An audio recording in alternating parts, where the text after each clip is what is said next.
Hi, Julie Rader with Libra's 2022 Astrological Overview. If you haven't subscribed to my channel, please do. It helps me grow it. If you like the video, like it and share it with other Libras who you feel could benefit from this information.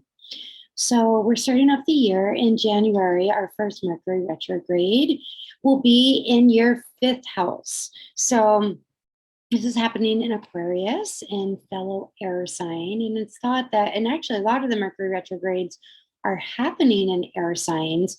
And it's thought that when a Mercury retrograde happens in the same element as you, and you're an air element, that it's a bit more harmonious. So really, Mercury is about cerebral thought processes. And all the air signs are that way as well. So if we tune into the higher manifestations of Mercury retrograde, which is really just going back, completing things that maybe we didn't complete because we've been moving forward so much. If we go back and complete these old projects, edit things, or simply just reflect upon areas of our life where maybe we need to kind of shift or pivot. So when we use Mercury retrograde in a way that is healing and slowing down and reflecting, we experience it in a much more, again, harmonious way. So this first one is happening for you in your 5th house. And the 5th house is the house of romance, children, fun, creativity. So for you, Libra, who is very fun-loving anyway, maybe this January, you could possibly be looking back at your life and asking yourself, are you allowing enough time for fun or romance in your life? Are you allowing yourself to be childlike if you have children? Maybe it's time to reconnect with them and make more time, make your children a priority in your life.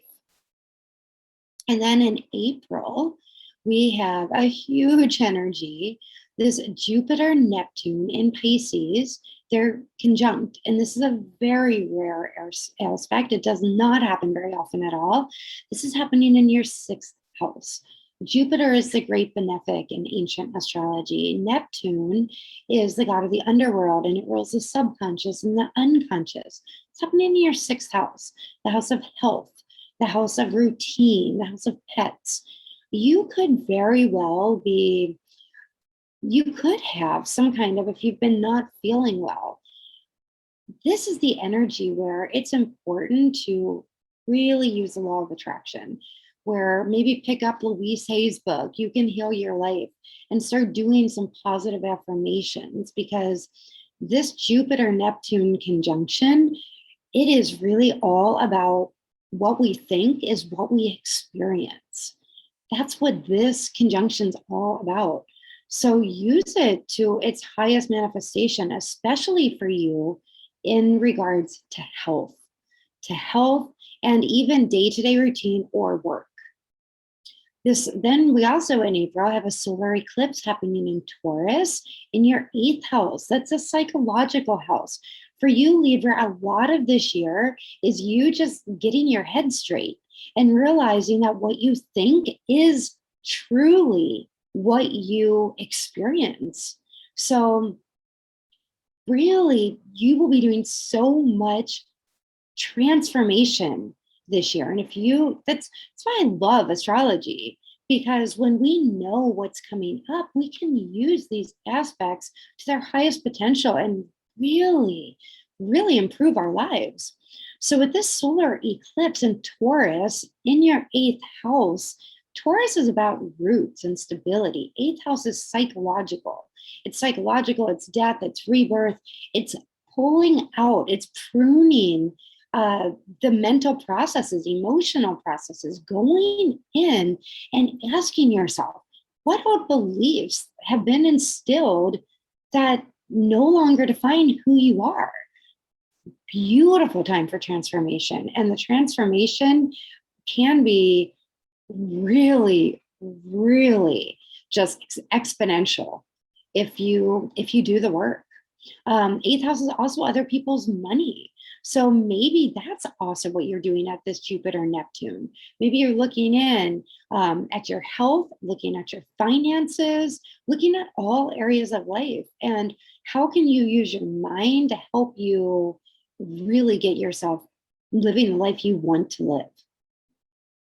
May, you have Mercury going retrograde again in fellow air sign Gemini this time in your ninth house. Ninth house is all about spiritual downloads.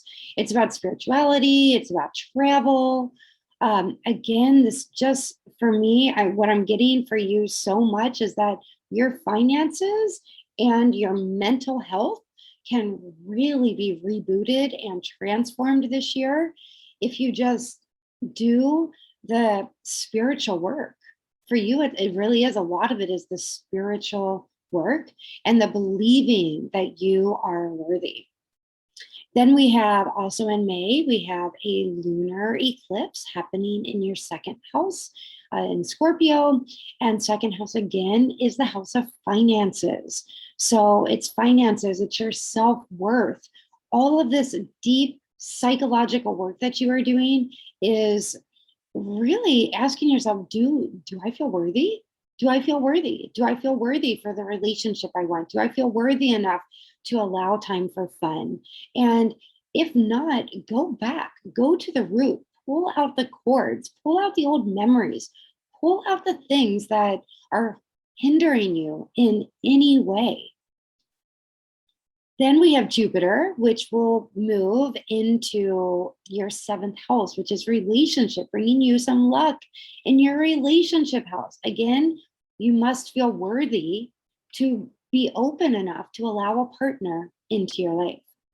Or maybe it's a business partner. So a lot of it is really doing the work. July, we have Uranus, the great disruptor, conjuncting the North Node, our destiny in your first house. This, I have a feeling, Libra, by the end of the year, you're going to look back and not even recognize who you used to be. So much transformation. This Uranus conjunct your North Node in your first house. Oh, I'm sorry. This is actually in your eighth house again. Wow. Another huge psychological death and rebirth. This Uranus conjunct the North Node in your eighth house can bring a spontaneous removal of something in your life. It could be on any level, but something maybe that's not working, or maybe you have this huge breakthrough, a breakthrough that will just catapult you to the next level. That's what this kind of energy can do for you. And then in September, we have Mercury going retrograde in Libra, in your sign, in your first house. So when Mercury's retrograde in your own sign, again, it's a bit more harmonious. When it's in your first house, you will be reflecting upon everything all year with all this psychological energy coming up. I'm very excited for you, Libra, actually. But this Mercury retrograde in September, you will be really looking back and saying, okay, how can I rebrand myself? How can I do a makeover on the way that I step out into the world? How can I make it so that other people see me in a new light that reflects all of the huge internal shifts you've made so far? Then in October, we have Mars, the great motivator, going retrograde in Gemini in your ninth house. Ninth house is travel. It is spiritual downloads, spirituality, higher learning. At the same time, we have Mars moving into Scorpio in your second house. So because Mars is in Mercury sign, and Mercury's and Mars's sign, it's called mutual reception. It energizes both signs. It energizes both houses, your spiritual house, your house of self-worth and finances. Again, it is about you spiritually doing the work to remove the obstacles that have hindered you in any way. This is a theme ongoing theme. I always look at these repetitions, and there is so much repetition in that area for you, Libra. I'm very excited because if you do the work, wow, again, you will not even recognize yourself. The kind of growth, the kind of the financial growth that you will have this year, and the spiritual and psychological growth will be out of this world. Then in November, we have a lunar eclipse happening in Taurus in the 8th house. Now, a lunar eclipse can remove things from our life. So if you have not been doing the work earlier in the year, Libra, then something may be removed and force you to do the work. So again, do the work. And that way, when this lunar eclipse comes in your 8th house in November, it will be easier to deal with the change. Or perhaps maybe you've done so much removal of the old energy that there is a full rebirthing of yourself that you feel. And then in December, the final Mercury retrograde we have for the year will be in Capricorn in your 4th house. So maybe at this point, at the very end of the year, going into 2023, you may really be looking at your home and asking yourself, does your home really reflect where you want to be? Maybe it's time for a change in your home life physically, or maybe it's a conversation you need to have with family members, something like that. So either way, Libra, wow, again, that book, Louise Hay, it's a gem. It's one I read probably 2.5, maybe 3 decades ago. You Can Heal Your Life. It's one that I have on my shelf. I've given that book away to others more than any other book. No matter where you are on your spiritual path, it's a great one to just keep revisiting.